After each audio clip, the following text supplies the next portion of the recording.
na improvisação aqui. Mas enfim, vou fazer um breve percurso sobre etnia e depois um breve percurso sobre raça. Mas o meu enfoque vai ser nas questões políticas do termo de raça. E como que vai se dar isso, né? Eu vou exibir o vídeo depois de falar de etnia e de raça. Deu certo aí? Não, precisa de apoio de alguma coisa. Pode falar aí que eu vou dar um jeito. Rafa, aqui, pô. Não, precisa ficar mais alto. Não vai assim mesmo. Tá improvisando. E aí, como que vai fazer esse desdobramento para a raça, né? Para as questões políticas. Eu vou exibir aqui um vídeo, eu espero que saia com áudio. Enfim, a gente nunca exibimos vídeo aqui. Mas se não sai com áudio, tem legenda, né? E aí, vamos parando pouco a pouco e discutindo rapidinho, né? O que fundamentaliza determinado discurso. Vai ser uma apresentação rápida, sucinta, porque, enfim, não vai ser a primeira vez que eu tento fazer isso, tá? Vou me esforçar de verdade para fazer uma apresentação sucinta aqui para vocês. Enfim. Bom, não tem slide, então atentem-se em algumas questões, né?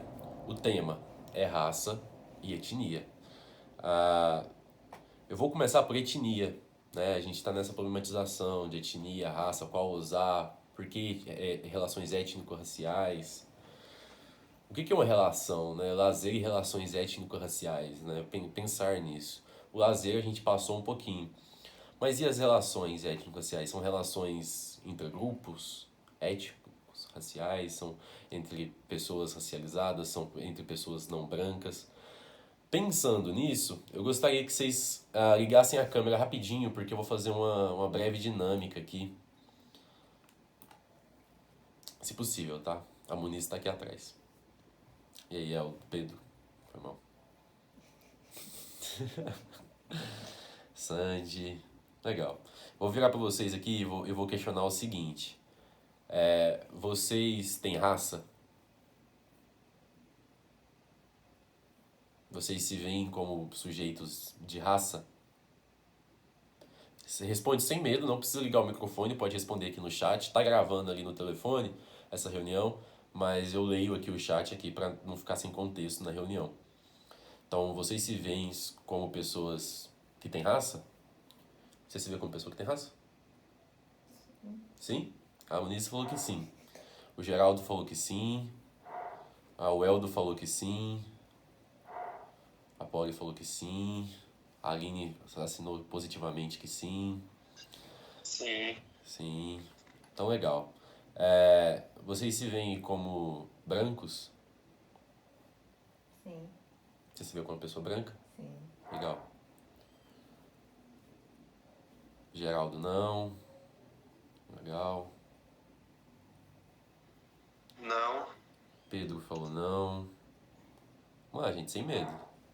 Faz parte do processo de compreensão, não. Não. Não. Vocês se veem como pessoas negras? Muniz falou que não. Geraldo falou que sim. Eldo falou que não. Vamos lá, gente.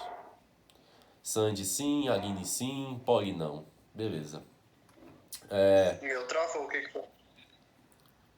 Qual que foi a pergunta?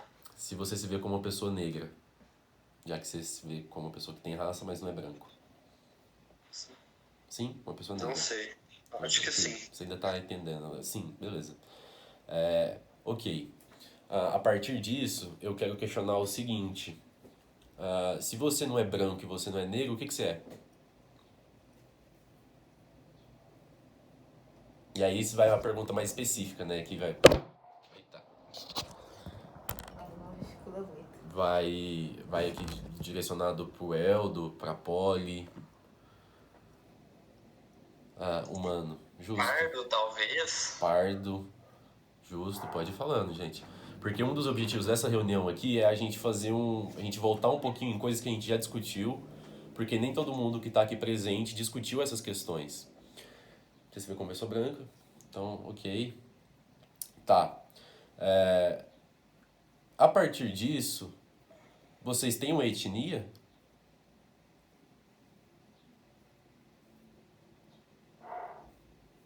Geraldo, sim.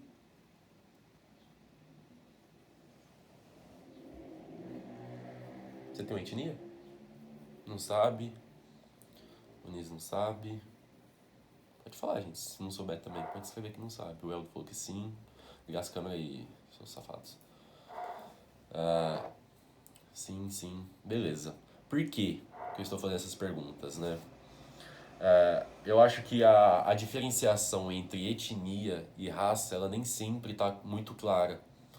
E na maioria das vezes a gente vê eles como sinônimos. Mas acontece que são termos que têm história, são termos que existem, né, no imaginário e na materialidade, porque eles têm repercussões reais no mundo real, que cabem diferenciação. Então, as referências elas vão estar no final do vídeo, tá? Então, caso vocês queiram procurar depois pro trabalho de vocês, pro texto de vocês, entrem lá no vídeo no YouTube que vai estar lá as referências. Mas a etnia, né, no texto aqui que eu separei, nos textos de Cleiton Pereira e Nildo Viana, esse texto chama Capitalismo e Questão Racial. Eu separei a questão de etnia só desse texto. Ela vai ter duas concepções primordiais, né, principais. A palavra primordial ela vai confundir um pouco, então duas concepções principais e vai ter outras concepções. Mas os autores eles entendem que as outras concepções são desdobramentos dessas duas questões. Deixa eu colocar aqui o telefone para carregar. Para vocês me verem legal. Mas ele vai entender que eles vão ser desdobramentos dessas questões. Às vezes eu vou olhar para lá, porque, enfim, como não deu para gravar, precisou colocar o telefone ali para gravar, para a reunião ser gravada. Essas duas concepções são a primordial e a concepção situacional. A primordial ela é baseada na similaridade intrínseca fundamentada na herança cultural transmitida pelos antepassados, sendo a fonte de ligações primárias e fundamentais. Essa seria a concepção primordial de etnia. A concepção situacional ela tem um olhar ali um pouco mais, como que a gente vai dizer, mais funcional, que seria a etnia como um recurso útil, usado para reivindicar junto à organização social determinados interesses e atingir determinados objetivos. Isso pode ser inclusive a negação de direitos a outras etnias. Só que os autores eles vão trazer uma concepção deles de etnia. Eles vão tentar fazer o apanhado que eles concordam. E eu achei interessante, eu trouxe que a etnia é uma coletividade de indivíduos. Então a gente tem um grupo, um agrupamento, um coletivo, que são de mesmo território e que possuem também uma unidade e homogeneidade cultural e uma identidade de coletivo de pertencimento a essa etnia. Por essa definição, as críticas ao termo da etnia ela vai fazer mais sentido aqui pra gente. Porque não dá para falar de etnia para um país, né, dentro dessa concepção, dentro desses moldes que a gente está expondo aqui, do tamanho do Brasil. E muito dificilmente a maioria dos países não vai dar para falar. Né? Uma coletividade de indivíduos que são de um mesmo território legal. E que possuem também uma unidade e uma homogeneidade cultural. Né? O Brasil não é dito como um país de tamanho continental à toa, né? Ele tem uma infinidade de culturas, né? Ele tem uma infinidade de pessoas, a gente tem diferenças fenotípicas dependendo do local, né? Econômicas, sociais. Então esse termo ele já não caberia para esse tipo de para trazer num contexto de um país. E aí eles vão falar que vão estabelecer relações fracas, né? Que seria no caso de estabelecer para um país, mas que relações fortes no caso de uma tribo indígena, como é que chama? De um quilombo, por exemplo, talvez ele fizesse mais sentido. Mas qual que é o problema, assim, do termo etnia? Né? Ele tem uma problemática que é que ele é trago numa supressão do termo de raça,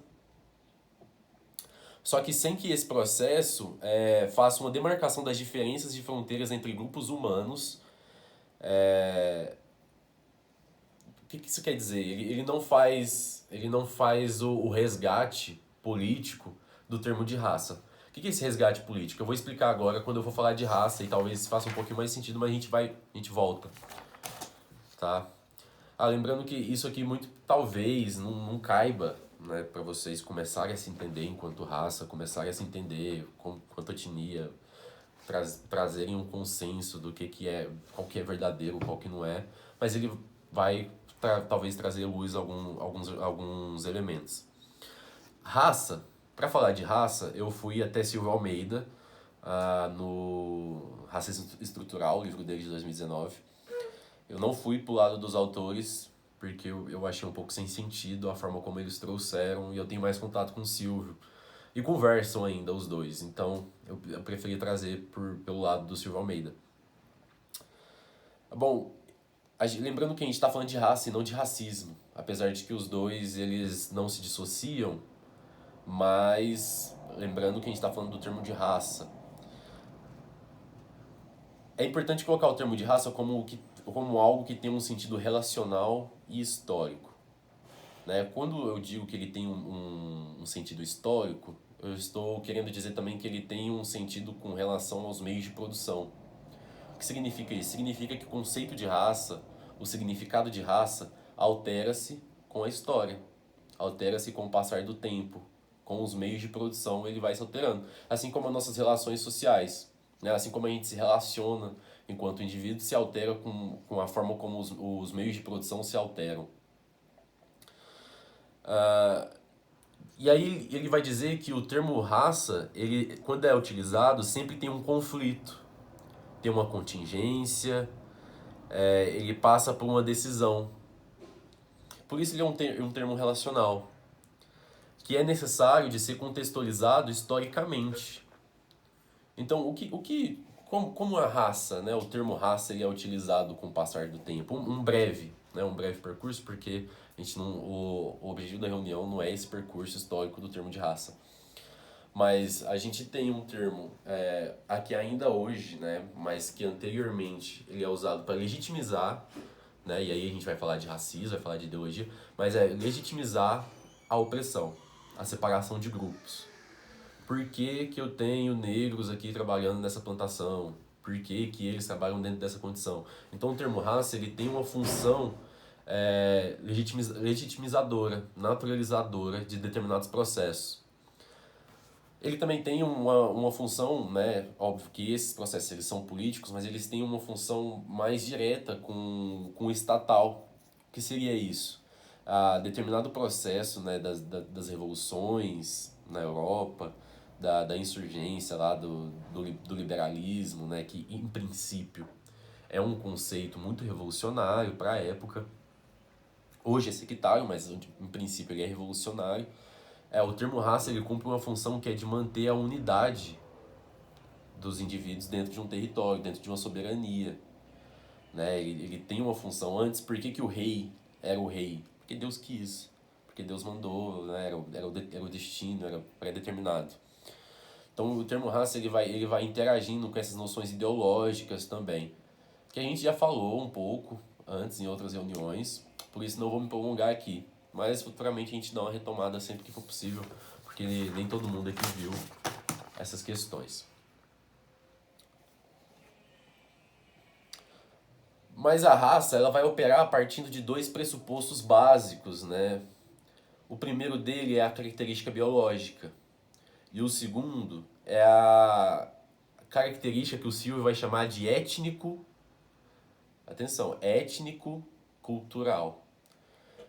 O biológico não tem porquê, enfim, falar, né? São traços físicos, é a cor da pele, enfim, é o cabelo, a altura também vai influenciar, enfim, o formato do corpo ele vai influenciar. Ele vai operar através dessas características biológicas, mas não só através delas, e eu vou trazer exemplos depois de como que a gente pode observar isso. Quando ele vai falar características étnico-culturais, ele vai falar de uma identidade associada à geografia, à religião, à linguagem, aos costumes, à cultura. E ele traz aqui uma referência ao Frantz Fanon, que é um autor muito importante da epistemologia, de estudar o racismo, de estudar a decolonialidade, de estudar o processo colonizatório, que ele vai denominar isso de racismo cultural.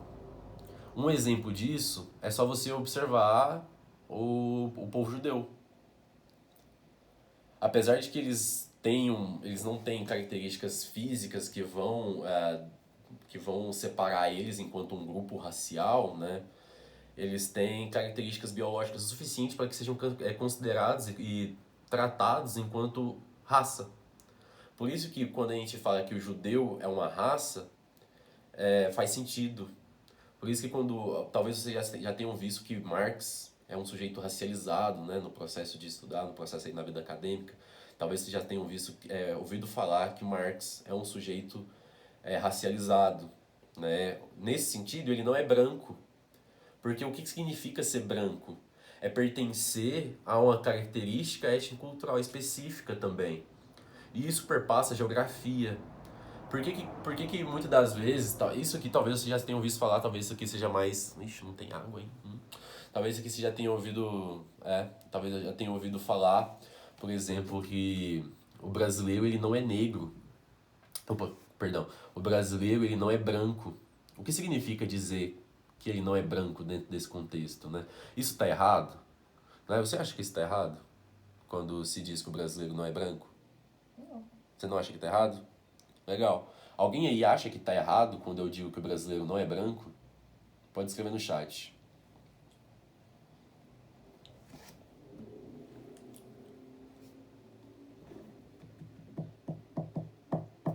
Vamos lá, gente. Escreve aí. Me ajuda. A Muniz falou que não. Pode chutar, não tem problema não. Estamos aqui para aprender. A Aline gostaria de falar. Pode falar, Aline.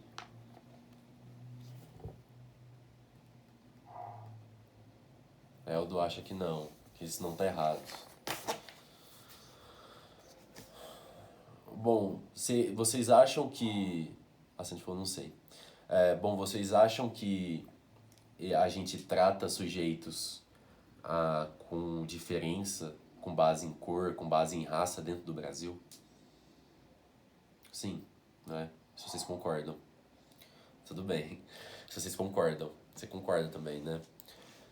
Então a gente pode dizer que existe branquitude aqui. Branquitude é uma tentativa de racializar o branco, tá? Por isso que eu perguntei no início se alguém aqui se entendia como um sujeito de raça, um sujeito que tem raça.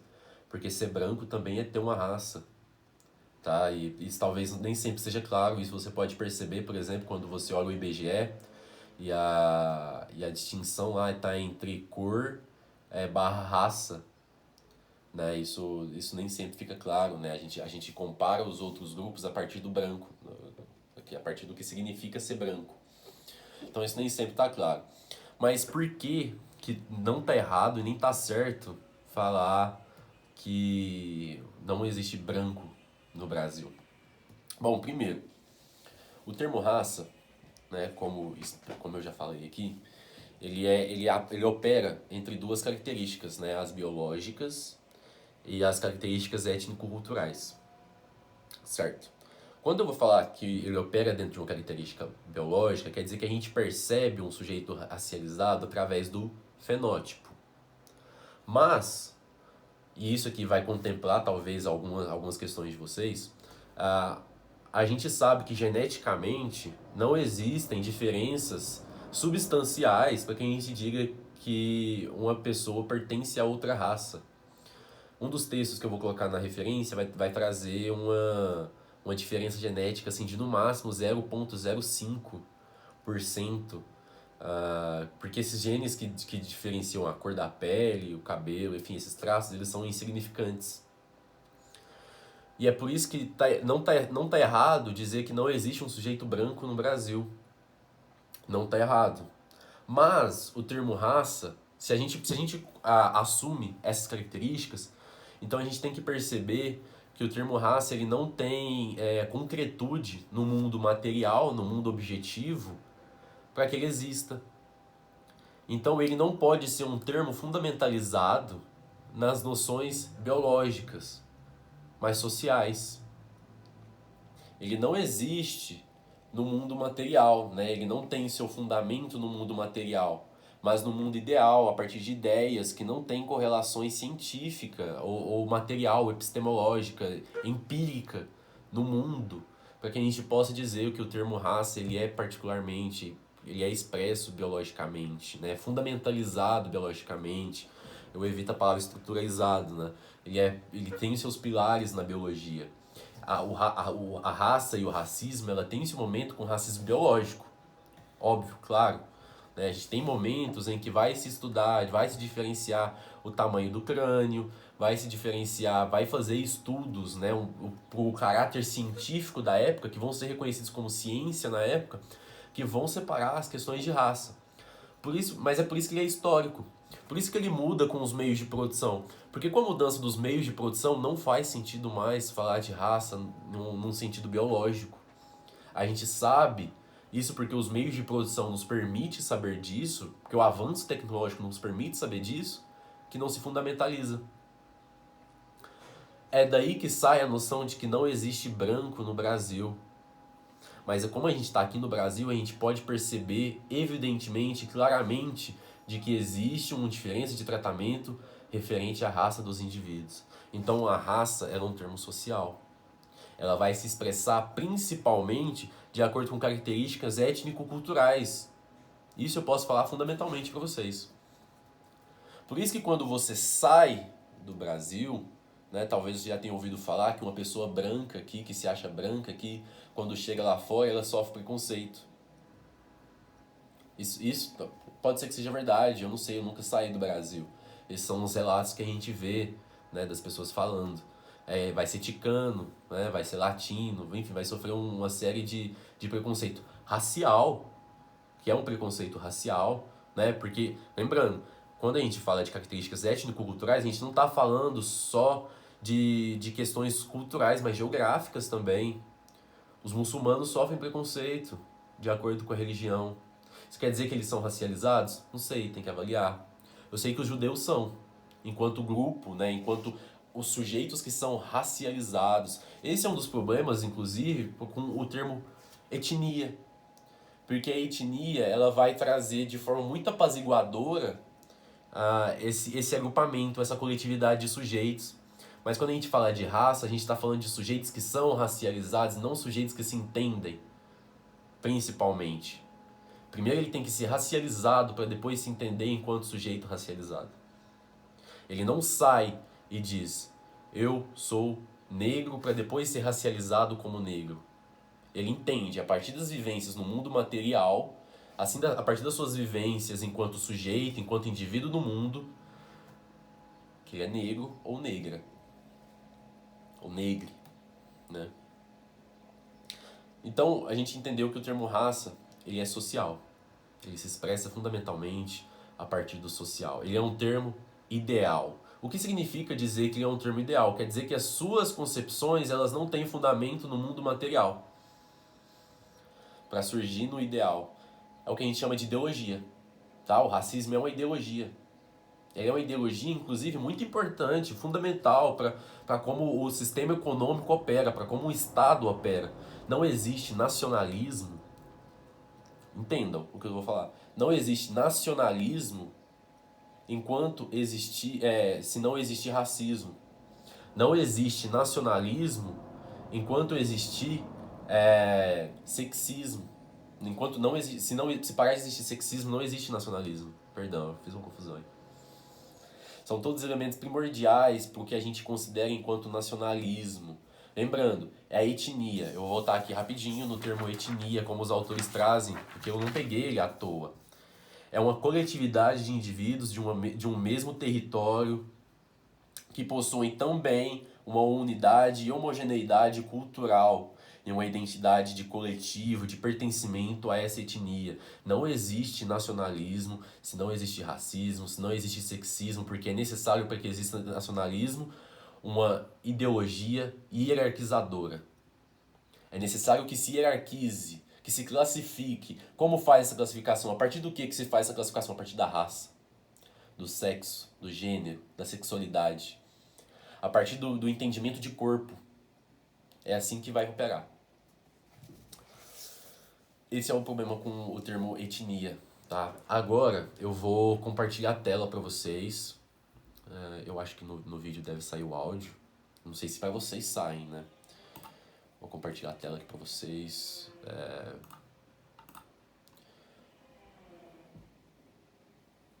E eu vou mostrar aqui o pronunciamento do presidente. Eu já peço perdão aqui para vocês, mas é para dar ódio para vocês também, para vocês irem para a rua amanhã. Tá? Vai pra rua, gente. Se a gente se calar, eles vão levar tudo, porque eles estão indo pra rua, a gente que não tá.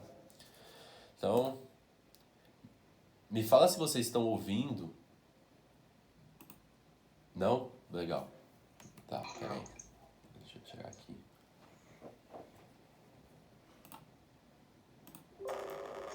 Vocês estão ouvindo alguma coisa agora?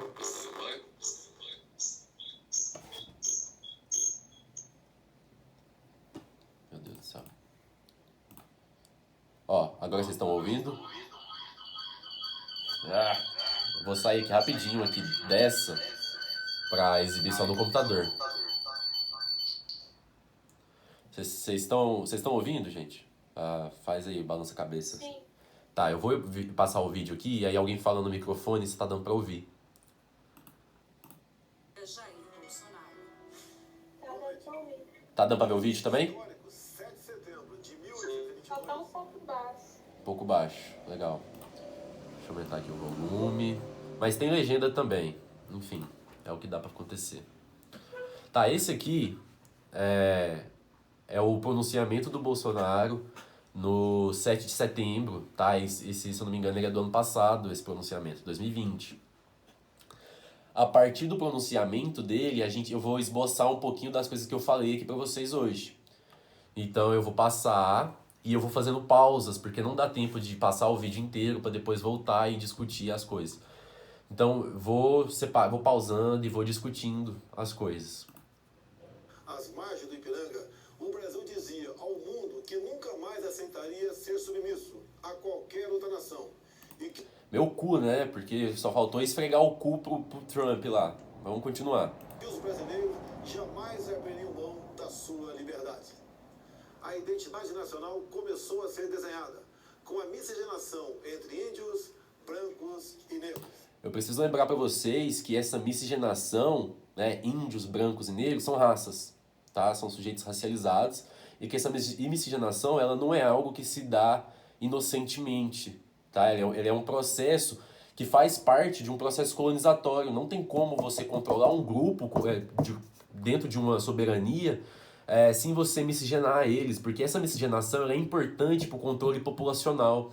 É importante para que você separe os sujeitos. E essa miscigenação ela se dá através do estupro. Tá? Ela se dá através de uma série de coerções que às vezes nem sempre são violentas, mas são uma forma de sobreviver, inclusive, dos sujeitos dentro de um processo colonizatório.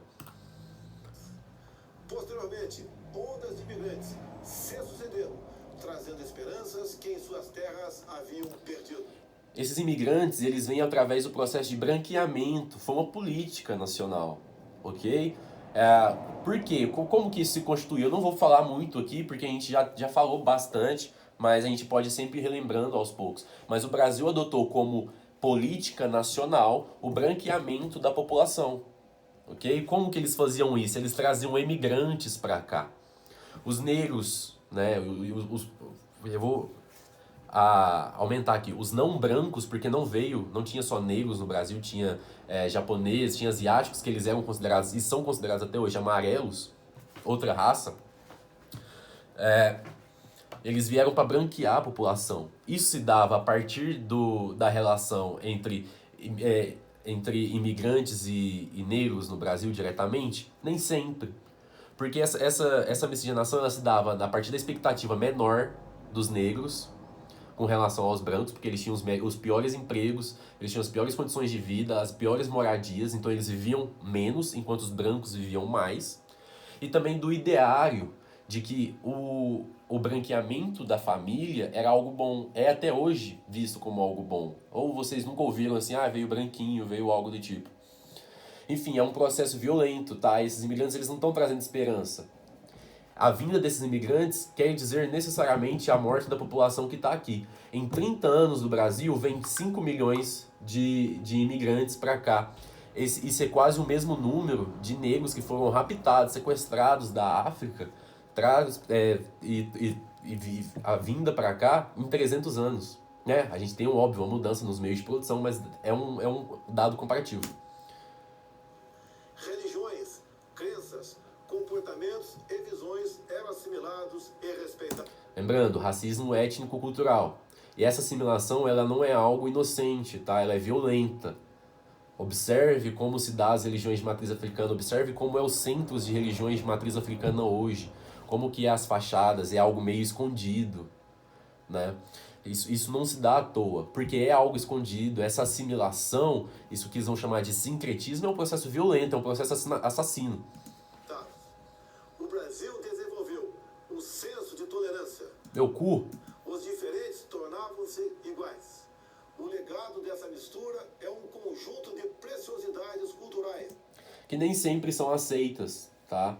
Elas são aceitas quando elas se tornam brancas.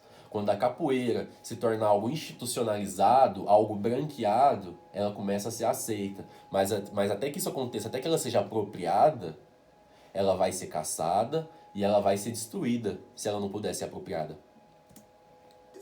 Étnicas e religiosas, que foram integradas aos costumes nacionais e orgulhosamente assumidas como brasileiras. Passados quase 2 séculos da independência, nos quais enfrentou e superou inúmeros desafios, o Brasil consolidou sua posição no concerto das nações. Enfim, suficiente, né? Não vou torturar vocês por muito mais tempo que isso, não. Deixa eu tirar aqui, deixa eu voltar aqui pra reunião pelo telefone pra vocês me verem.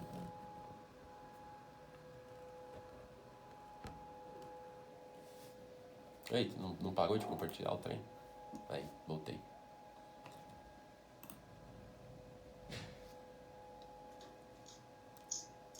Aí. Oh, meu Deus! Aí, voltei. Então, vocês estão vendo o uso político que esses termos têm. Qual que é a influência política deles. Tá? Raça, talvez ele não seja um termo biológico. E não é. Né? Efetivamente não é. A gente já tem provas suficientes disso. Mas ele é um termo. E aqui eu trouxe um resumo para que a gente pensar a raça. Né? Raça é um elemento social, né? Reconhecido socialmente, por causa do mito da democracia racial, que é algo que a gente vai falar novamente futuramente para que vocês se habituem com esses termos. Talvez ele não seja um termo muito bem-vindo. Né? A utilização do termo raça ela não é muito bem-vinda, porque algumas pessoas vão criticar isso como naturalismo. O que seria esse naturalismo? Isso é um racismo inverso. Quando ele é utilizado, essa crítica de naturalista, é utilizado mais ou menos até 1930, porque isso vai estar voltando ali naquelas questões ali do racismo científico. É uma observação, uma observação com o racismo científico, né? Algo empírico, né? Muito naturalista. Essa é a crítica, mas essa crítica só vai até aí. Tá? Raça é um termo político. Ela tem precedências políticas óbvias, acabei de mostrar. É um termo econômico. Se é político, se é social, é econômico também. A vida humana ela é econômica. Não tem como a gente pensar a corporeidade sem a sua esfera econômica. A gente se expressa através da economia. A história humana ela é moldada pela economia. Ela muda de acordo com os meios de produção. Isso a gente pode discutir mais à frente. ela é geográfica, né? As pessoas sofrem preconceitos de acordo com a geografia onde habitam. Ela é histórica, deixa eu pegar aqui a câmera para me ver isso aqui. Ela é histórica, ela muda de acordo com a história. E é biológica, porque ela se expressa através do fenótipo também. Isso aqui tudo quer dizer que isso aqui é uma abordagem dialética do que significa raça. Tá? Eu evito usar esses termos porque a gente não discutiu ainda a lógica dialética aqui. Eu quero fazer essa discussão com vocês ainda. Mas se dá através da dialética. Vou fazer uma reunião só para falar disso em algum momento. É isso que é raça. Mas dentro de todos esses conceitos, dentro desse percurso histórico, faz sentido falar raça? Faz. Porque é uma ressignificação do termo raça. Se antes era algo pejorativo, né? Lembrando, é um termo político. Se antes era algo pejorativo, hoje nós queremos que seja algo visto positivamente. Hoje, né, essa utilização do termo raça é uma acusação, é uma denúncia. Estamos denunciando algo. Raças existem. Não faz sentido falar de política nacional, não faz sentido falar de governo Bolsonaro sem falar de raça. Não faz sentido analisar coisas sem falar de raça. Assim como também não faz sentido fazer essas análises sem falar de gênero, sexualidade, sem falar de corporeidade. O que é corporeidade? O que é corpo? Faz sentido a gente falar corpo negro? Faz. Mas isso a gente pode falar futuramente à luz da discussão da corporeidade. Somos corpos ou temos corpos? Discussões aí. Provocações. Eu falei que ia falar pouco hoje aqui, meu Deus, extrapolando. Enfim. Era isso que eu queria trazer hoje para vocês. Vocês têm alguma dúvida? Vocês têm alguma questão? Muitas das coisas aqui a gente já discutiu, tá? Isso acontece. O grupo tá rodando já tem mais de ano. Então, muitas das coisas que eu falei aqui, talvez vocês ainda não tenham contato, né? Mito da democracia racial, políticas de branqueamento, miscigenação, colorismo, são coisas que a gente já falou aqui. Acho que a gente falou até um pouco de afetividade negra, a gente falou muita coisa. O que eu quero fazer esse ano é fazer essa retomada, uma retomada madura. Antes, quando a gente fez, era algo que a gente estava descobrindo junto. Agora, um ano depois, a gente já estudou muito. Qual que são nossas análises desses termos hoje? Né? Eu, particularmente, por exemplo, não gosto do termo retinto. Por quê, né? Faz sentido falar retinto? Não faz? São coisas que a gente só consegue trabalhar a partir da discussão de raça. São coisas que a gente tem que ter prioritariamente, assim, é um senso básico das discussões. Por isso eu quis trazer também, certo? Enfim, aberto a discussões. Pode parar aí o vídeo. Pede para as pessoas assinarem seu canal. Tá, já parou já? Não. Gente, agora eu vou falar aqui pra câmera, tá? Quando vocês forem ver lá no YouTube. Eu vou estar usando todo o meu charme aqui na câmera. Por favor, se inscrevam no nosso canal. Deem uma voadora no peito do like. Apoiem o projeto, certo? O formato foi um pouco diferente porque o aplicativo aqui deu erro. Mas, enfim, vai dar certo. Tamo aí. Tchau. Tchau.